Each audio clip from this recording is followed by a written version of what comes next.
Deuxième point, un rythme très lent. Dans leur volonté de bien faire, les créateurs de la série ont opté pour un rythme très indolent, qui est bien entendu calqué sur la jolie montée en suspense du film de 1979. Le choix était parfaitement louable, sauf que pour que ça fonctionne correctement, encore aurait-il fallu que les autres aspects de la série tiennent la route, et comme on va le voir, on en est bien loin. La tension est presque totalement absente de Alien Earth, qui préfère nous servir des scènes répétitives, des dialogues idiots, du prêchi-prêcha woke et des temps morts qui desservent nettement la narration.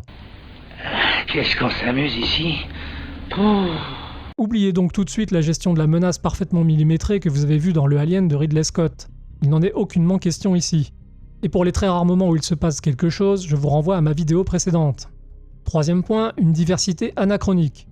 Alors que les choses soient claires entre nous, je me fous royalement de savoir s'il y a des Noirs, des Blancs, des Indiens, des Arabes, des Pygmées ou des Reptiliens dans le vaisseau spatial Maginot. Sauf quand ça vient créer un anachronisme suspect comme c'est le cas ici.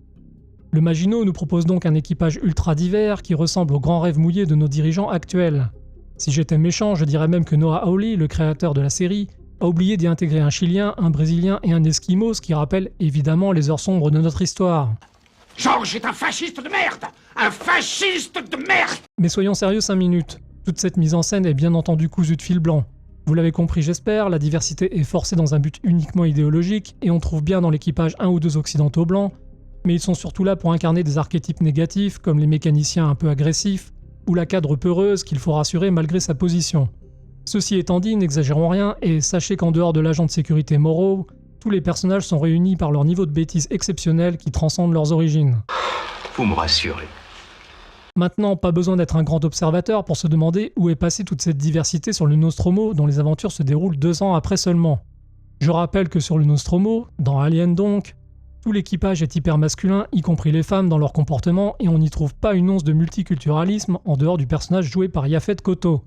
En bref, dans Alien Earth, l'idéologie sociale précède le récit et le résultat est presque comique pour le coup. Peut-on par exemple en déduire qu'une réinitialisation idéologique aurait eu lieu entre 2120 et 2122, avec en plus un retour de l'intelligence? Si c'est le cas, ça laisse entrevoir une lueur d'espoir pour notre monde actuel. C'est pas impossible, hein. Enfin, puisqu'on est sur les anachronismes, et sans parler cette fois d'idéologie, on peut aussi se demander légitimement où sont passés les cyborgs comme Morrow dans le Alien de Ridley Scott, ou le Aliens de James Cameron. Mais gageons que pour le moment, on n'aura pas la réponse à cette brûlante question. J'aimerais tellement m'abonner à Cinéblast. Ouais, abonne-toi. C'est super.